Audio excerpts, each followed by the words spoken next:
뉴스의 진수를 보여주는 인터뷰. 뉴 진수. 2025 에이펙 아시아 태평양 경제협력체 정상회의가 열린 경주로 세계 이목이 지금 쏠리고 있습니다. 이번 다자 정상회의를 계기로 한국과 미국 정상은 오늘 회담을 열고 주요 현안들 관세 협상이라든지 한미동맹 현대화 등 주요 현안 논의했습니다. 자, 이재명 대통령은 11월 1일에는 시진핑 중국 국가주석과 회담을 가질 예정입니다. 자, 근데 기본적으로 이 에이펙은 다자 정상회의입니다. 자, 이 다자 정상회의가 글로벌 경제 기술 지정학적 격변 속에서 어떤 결과물을 내놓을지도 관심이 모아지고 있습니다. 오늘은 이인철 참 좋은 경제연구소 소장과 함께 이번 에이펙의 의미와 핵심 주제 그리고 주요 관전 포인트 등을 짚어보도록 하겠습니다. 이인철 소장님 어서 오세요. 네, 안녕하세요. 네, 여기저기서 막 러브콜이 많으신 분인데 그래도 이 시간 저희 KBS를 택해 주셔서 감사드립니다. 자, 소장님, 에이펙 아시아 태평양 경제협력체 이게 보니까 1989년 호주 캔버라에서 출범했다고 해요. 이 국제기구가 현재 21개 회원국. 일단 에이펙이 어떤 국제기구고 에이펙 정상회의는 뭐 어떤 행사인지 이걸 간략하게 좀 소개를 해 주세요. 그렇습니다. 이게 에이펙이라는 말 자체에서 네. 아시아 태평양 인근 국가들이거든요. 가장 먼저 호주가 제안을 했어요. 예. 이 국가들 한번 모여서 자유무역 해보자라고 해서 1989년에 만들어졌는데 네. 호주가 당연히 주도를 했으니까 첫 번째는 호주의 수도 캔버라에서 열렸는데 당시 최초에는 12개 국가로 출발했습니다. 네. 한국은 최초 이제 창립국이었고 이후에 이제 중국, 러시아가 합세하면서 21개국. 네. 그럼 다 들어가 있는 거예요. 미국 들어가 있죠. 중국 들어가 있죠. 러시아 들어가 있죠. 인도 들어가 있죠. 이러면 전 세계 인구의 37%. 와. 그리고 GDP 전 세계 GDP의 60%니까 단일 규모로 치면 가장 큰 경제 블록이 형성이 되는 건데 그러네요. 우리 벌써 두 번째예요. 아마 2005년 이제 부산 에이펙 이후에 20년 만에 이제 경주에서 열리게 되는데 올해 주제가 정해져 있습니다. 네. 우리가 만들어가는 지속 가능한 내일 핵심 키워드가 세 가지인데요. 연결, 혁신, 번영을 주제로 네. 아마 이제 3박 4일간 열띤 토론이 이어집니다. 연결, 혁신, 번영 말씀하셨는데 이게 이제 우리는 에이펙 하면 에이펙 정상회의만 생각을 하는데 또 정상회의 일정이 있고 또 다른 뭐 장관들이라든지 이런 일정도 있고 있잖아요. 어떤 맞습니다. 것들이 이번 일정에서는 어떻게 진행됩니까? 꽤 많은 국가들이 와요. 네. 이게 정상급 원수들이 한 16명을 포함해서 총 1,700여 명의 글로벌 이제 고위 CEO들이 참석을 합니다. 네. 뭐 정부 관계 고위 관료들부터 시작을 해서 그래서 최근 3년 동안 사실 에이펙은 보통 사흘. 네. 3일 정도 열렸었는데 이번에 하루 더 늦췄습니다. 네. 참여하는 정상수가 워낙 많고 세션 참여 연사가 이제 사상 최대다 보니까 오늘부터 본회의는 이루어져서 네. 11월 1일까지지만 우선 어제 그제 10월 27일 28일 고위 관리급 회의가 이미 진행이 됐고요. 고위 관리급 회의. 그렇습니다. 예. 오늘부터는 외교통상 장관급 정상회의가 이어집니다. 가장 관심을 가졌던 게 오늘 트럼프 대통령이 일본 찍고 한국으로 왔거든요. 네네. 당초 예정보다 좀 늦었어요. 그렇죠. 늦어져서 이제 경주 국립박물관 내 한옥 신축에서 3시 넘어서 네. 이제 우리나라 미국과 한국 정상회담이 이제 시작이 되는 한 1시간 반 가량 그렇죠. 진행이 됐고요. 내일은 미중 정상회담입니다. 그동안은 보안 이유로 야, 부산에서 할까 경주에서 할까 이렇게 설만 이제 무성했는데 중국 측에서 네. 부산에서 한다. 와. 라고 이제 보도를 했고요. 아마 이제 부산 김해공항에 있는 나래마루 네. 아마 여기가 이제 2005년 부산 에이펙 당시에 각국 정상이 이용했던 공간입니다. 아마 공군기지가 옆에 있기 때문에 경호 보안 문제 때문에 아마 여기서 열리는 것 같고 예. 1일은 우리나라와 중국의 정상회담이 있습니다. 그래서 아마 이 굵직굵직한 정상회담도 관심이고 그리고 이제 이 부대 행사가 있어요. CEO 서밋이라고 해서 네네. 이 행사는 사실은 경제적으로 관심 있는 분들, 특히나 주식하셨던 분들. 네. 오늘 트럼프가 특별 연설을 하더라고요. 맞습니다. 네네. 여기에 더 많은 관심이 쏠리고 있습니다. 경제인들 눈에서는 이게 핵심이군요. 맞습니다. 자, 말씀하신 오늘 CEO 서밋에 각국 정상 기업인 1,700명 참석해서 최대 규모였다 이런 보도도 있습니다. 이전 에이펙과 비교해서는 어떻게 좀 다른 점이 어떤 게 있었을까요? 한 회원국 정상급 이전보다도 이전에 한 67명, 9명 정도였다면 16명이니까 한 2배 가까이 네. 참여 인사가 좀 늘었고 이건 사실은 부대 행사거든요. 네네. 국가가 행사하는 게 아니라 민간이에요. 대한상공회의사가 주관하고 있습니다. 그래서 어제 환영 만찬을 시작으로 해서 오늘 개막했는데 아마 네. 줄줄이 최턴 회장부터 시작을 해서 이재명 대통령 그리고 지금 트럼프 대통령까지 네. 이제 모두 발언을 했는데 어쨌든 지금 전 세계 교역의 가장 큰 관심은 트럼프 리스크예요. 예. 트럼프 체제가 들어서면서 그동안 WTO에 기반한 다자간 무역이 활성화됐다면 그에 가장 크게 혜택을 받은 게 한국이고요. 네. 그런데 지금 완전히 바뀌어놨잖아요. 이걸 깨면서 뭐 WTO를 부정하고 그리고 이제 자국 이기주의로 좀 돌아서다 보니 전 세계가 똑같은 고민, 미국 네. 빼고 똑같은 고민을 하고 있다는 겁니다. 그러다 보니 여기에 참여하고 있는 이제 돈 냄새를 가장 잘 맡고 있는 CEO들도 같은 고민을 하고 있을 것 같습니다. 네. 자, 이런 미중 통상 갈등에서 이제 살아남을 방법, 공급망을 어떻게 재편할지, 앞으로 미래 성장 산업에 대해서 어떻게 이슈를 선점할지, 네. 여기가 그러니까 이제 이런 미래 M&A라든가 MOU라든가 이런 성격의 아마 제안들이 오고 갈 네. 가능성이 상당히 높습니다. 자, 한미 정상회담 제가 질문을 하려고 그랬는데 그거 하기 전에 지금 말씀하신 부분을 약간 몰고 들어가서 네. 지금 가장 큰 뭐 리스크는 트럼프다 말씀을 하셨는데 그 에이펙이 회원국의 경제 통상 문제 협력 기본적으로는 자유무역 이 여기 기조로 이제 더 발전 방안을 논의하고 그런 건데 지금의 이제 글로벌 경제 상황 보면 미국발 보호무역주의, 자국 우선주의 이제 부상하고 있습니다. 이런 움직임이 세계 공급망 체계, 다자무역 구도에 대한 도전이다 이런 얘기를 하고도 하는데 그렇다면 이번 에이펙이 네. 우리 이인철 소장님 보시기에는 뭐 모르겠어요. 트럼프가 워낙 강건하게 버티면 이게 좀 운신의 폭은 적겠지만 네. 좀 이거를 회복하고 약간 이거를 좀 완화할 수 있는 계기가 될 수 있을까요? 사실은 트럼프 대통령은 제 사연은 별로 관심이 없어요. 예. 제밥.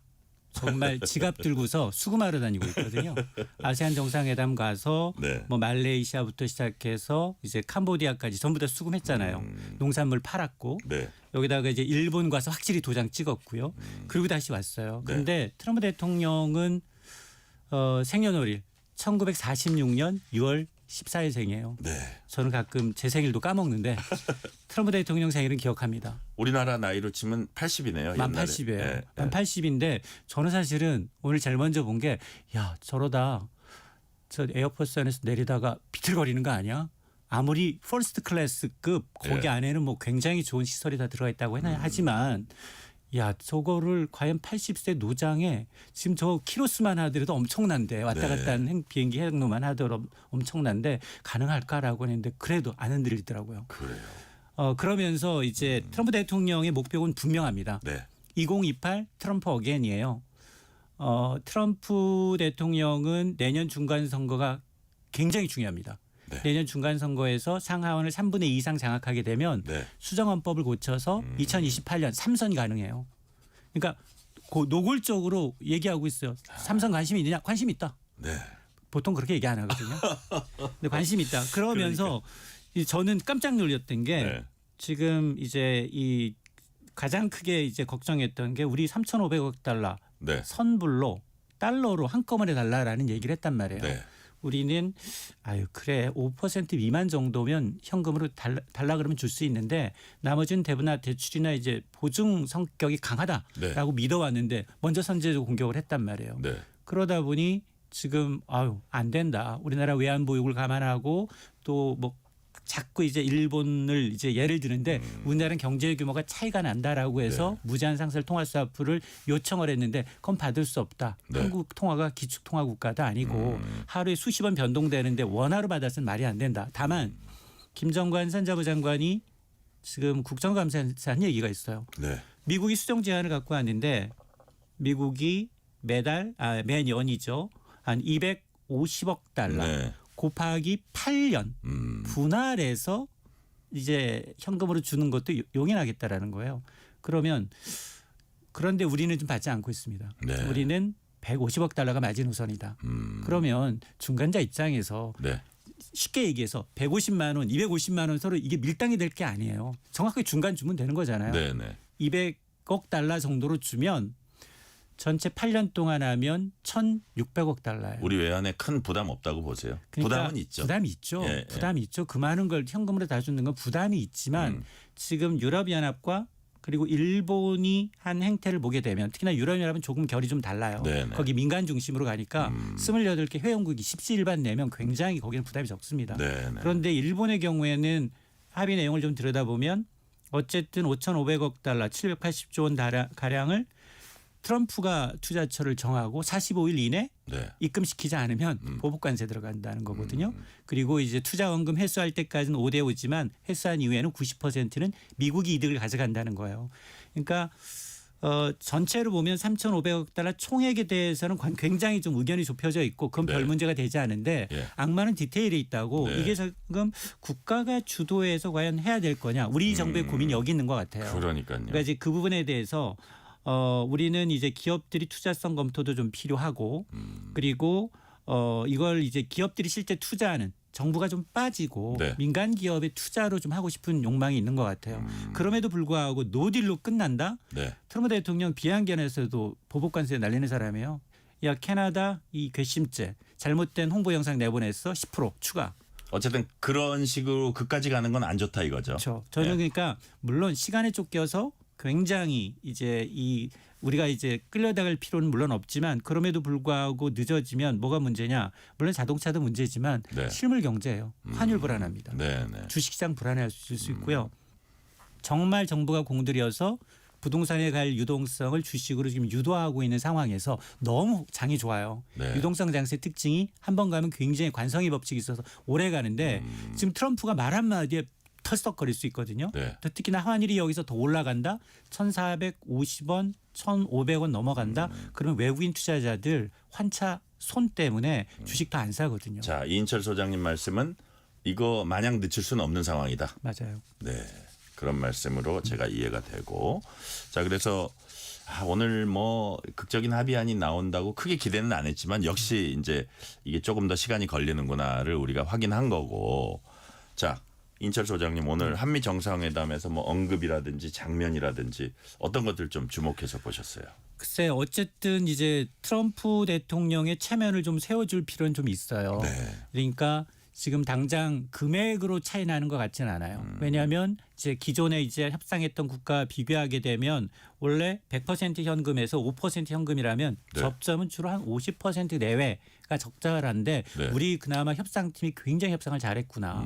그리고 또 하나 이제 칭찬할 건 그동안 이 협상이 잘 됐다고 칭찬했던 게 농산물을 지켜냈잖아요. 네. 광우병 파동 사진, 광화문에 이제 수만 명의 이제 수백만 명의 시위 사진을 보여주면서 이렇게 지금 분열난다.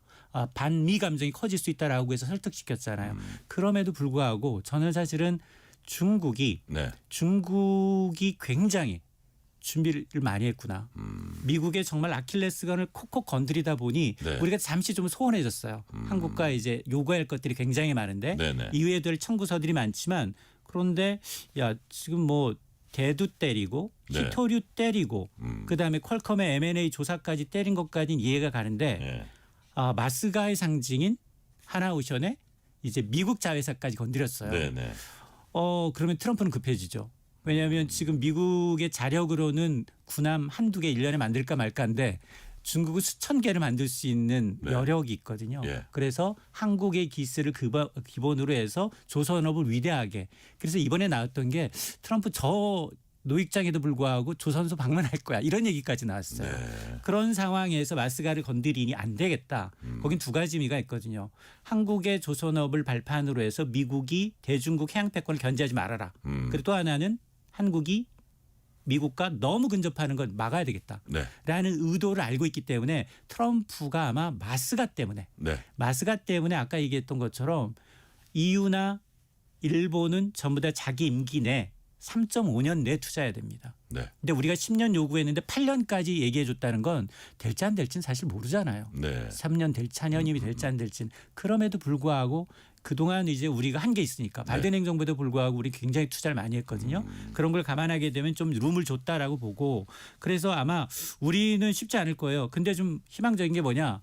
트럼프가 1박 2일로 가버려요. 네. 회의 끝나기 전에 간다는 얘기는 우리가 주최국이기 때문에 뭔가 발표는 가능할 것 같다. 왜냐하면 우리가 왜냐하면 G2 의존도가 상당히 높은 게 이 21개 국가 가운데 압도적으로 우리가 높습니다. 네. 대중국 교육 의존도가 한 25% 가까이 되고요. 예. 그리고 미국의 교육 규모도 한 19%니까 이걸 좀 줄여야 돼요. 우리가 사드 보복 경험했고 네. 그리고 이제 트럼프의 관세 정책이 만에 하나 후내년에 이제 중간 선거에 실패를 해서 정권이 바뀌었다라고 해서 과연 관세 정책이 사라질 거냐? 네. 사라지지 않을 것 같거든요. 그렇게 되면 우리가 살 길은 뭐냐? G2 원조를 줄여야 돼요. 네.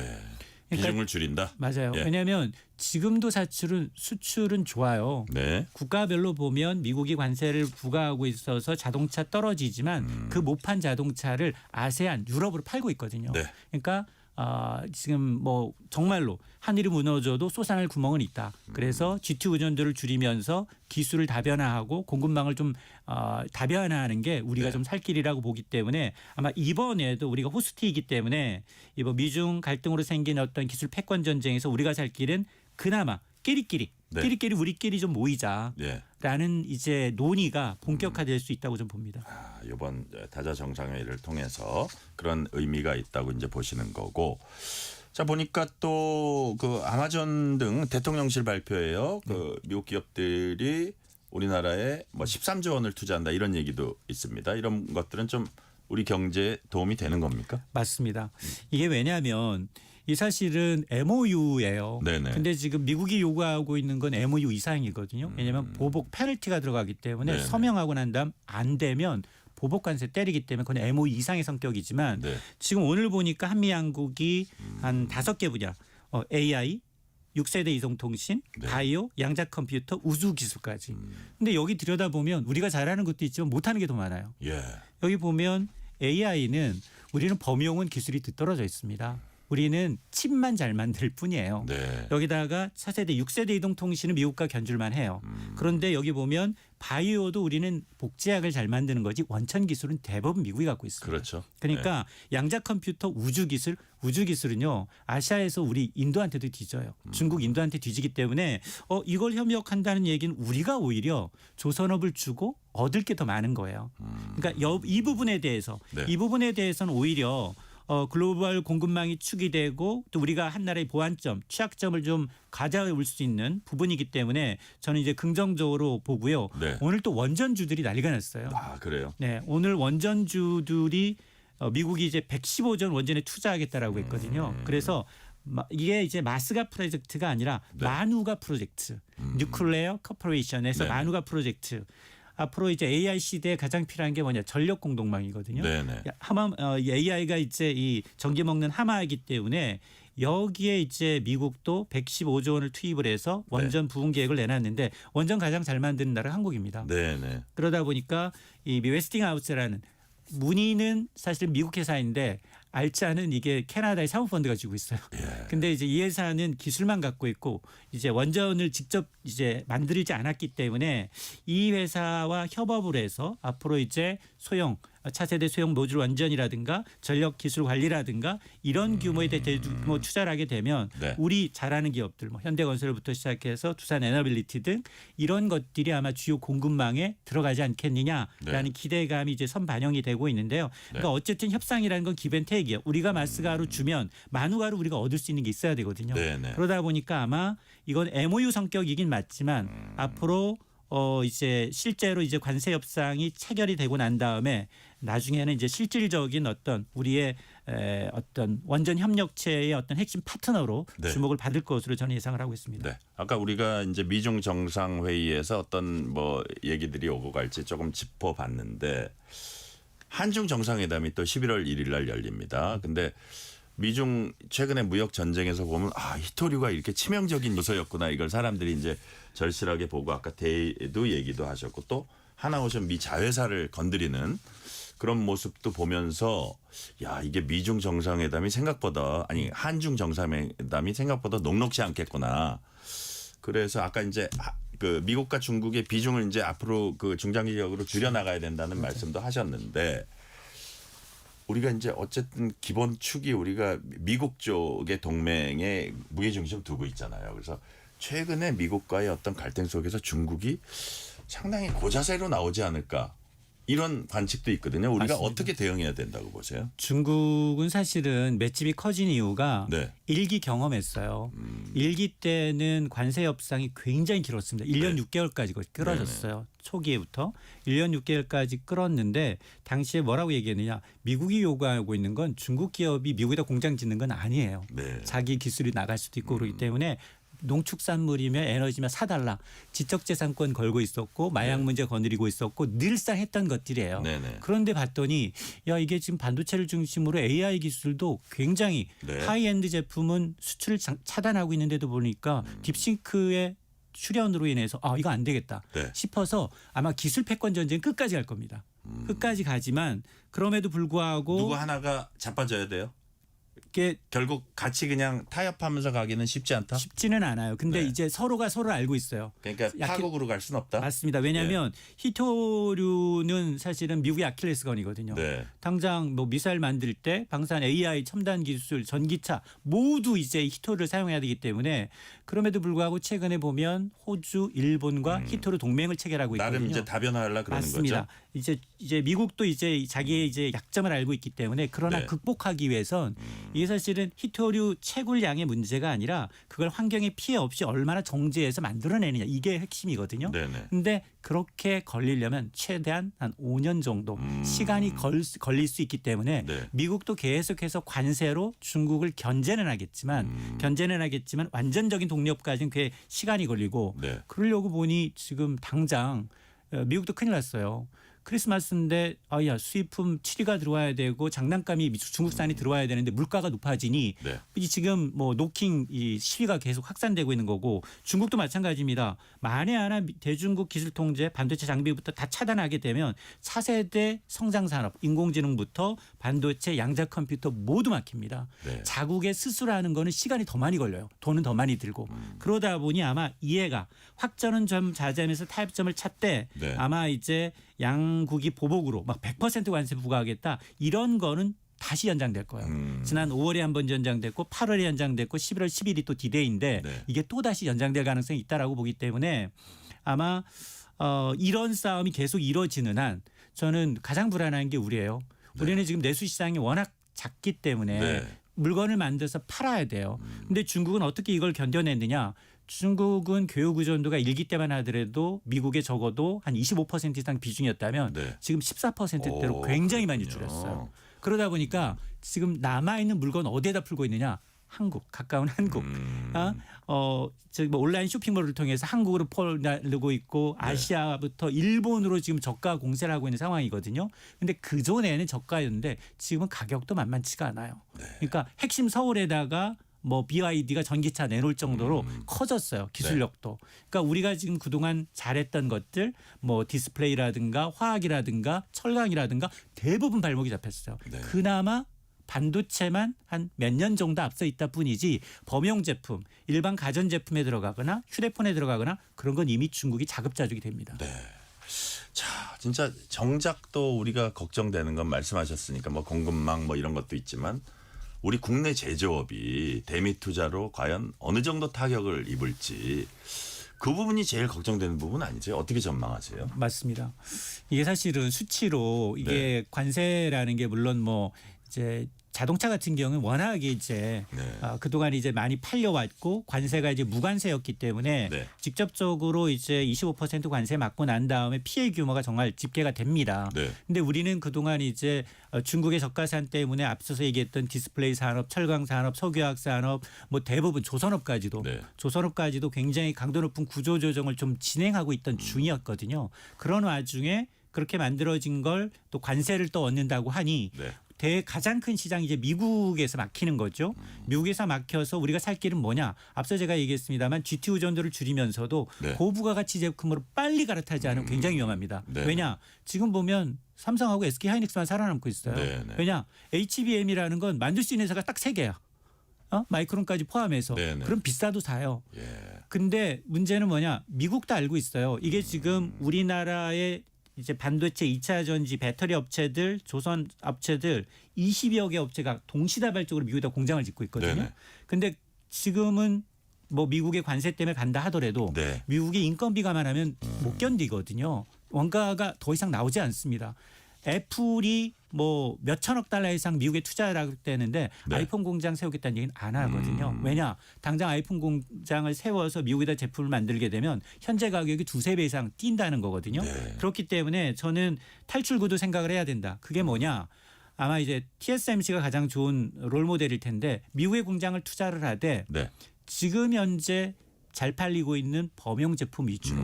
그래서 R&D라거나 네. 미래의 어떤 투자해야 될 것은 본국에 둬야 돼요. 그러니까 우리 기업들도 그런 건 꼭 배워야 합니다. 왜냐? 지금 우리 뭐 이렇게 지금 조지아 사태를 보듯이 네. 정말 투사구팽이요. 예. 기술만 다 뺏긴다 싶으면은 아마 내쫓을 수도 있어요. 아, 그렇게 보세요. 네, 그러니까 저는 중국도 마찬가지고 미국도 마찬가지고 어쨌든 비중을 줄이면서도 굉장히 고품질화하면서 고급화하기 전에는 방법이 별로 없다라고 봅니다. 네. 자, 시간이 거의 다 되기는 했는데 짤막하게 다시 에이펙으로 돌아와서 자, 이번 최종 결과물이 먼저 경지후 선언이 될 텐데 어떤 내용이 좀 담길 걸로 보시는지 앞으로 이 에이펙 남은 기간 동안 어떤 걸 좀 주목해서 보면 되겠습니까? 어쨌든 저는 뭐 그 가장 제가 아무래도 네. 주식 투자하시는 분들 최대 관심사가 젠슨왕이 오거든요. 네네. 엔비디아 천하입니다. 지금 글로벌 시가총액 1위 기업이고요. 네. 이분이 어제는 이제 자사에 이제 매년 하는 신제품 개발자 컨퍼런스를 워싱턴에서 했어요. 네. 그것도 실리콘밸리에서도 안 하고 워싱턴에서 했는데 의미심장한 말을 던졌어요. 한국에 가서 선물을 주겠다. 아, 그래요? 예, 한국에 가서 선물을 주겠다라고 했는데 야, 지금 당장 내일입니다. 네. 내일 서울에서 이재용 삼성전자 회장, 정의선 현대차 회장과 3자 회담이 있거든요. 네. 자, 이렇게 되면 아마 삼성전자는 그동안 엔비디아의 퀄 테스트라고 해서 네. HBM 성능 테스트 했는데 굉장히 좀 부진했거든요. 이게 하나 가능성이 있어 보이고 또 이제 현대차의 경우에도 지금 NVIDIA 그래픽 칩이 굉장히 절실해요. 네. 그러다 보니까 이걸 또 다량으로 공급받는 방안 이런 것들이 아마 논의될 수 있기 때문에 이건 주가와 직결되기 때문에 네. 아마 이제 이런 논의 내용 윈윈 구조가 될지 좀 지켜봐야겠습니다. 네. 엔비디아 젠슨 황을 주목하라는 말씀까지 오늘은 듣겠습니다. 지금까지 이인철 참 좋은 경제연구소 소장이었습니다. 오늘 말씀 감사합니다. 네, 고맙습니다. 편지 왔습니다.